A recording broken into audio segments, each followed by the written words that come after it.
Tujuan berkumpul kita hari ini adalah kita ingin memberikan solusi kepada seluruh penambang yang ada di Aceh.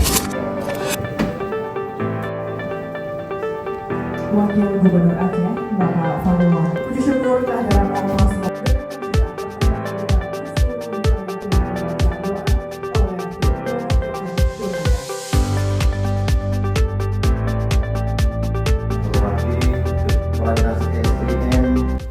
Tujuan berkumpul kita hari ini adalah kita ingin memberikan solusi kepada seluruh penambang yang ada di Aceh. Selama ini kita tahu berapa ruginya terhadap kita rakyat Aceh atas penambangan ilegal ini.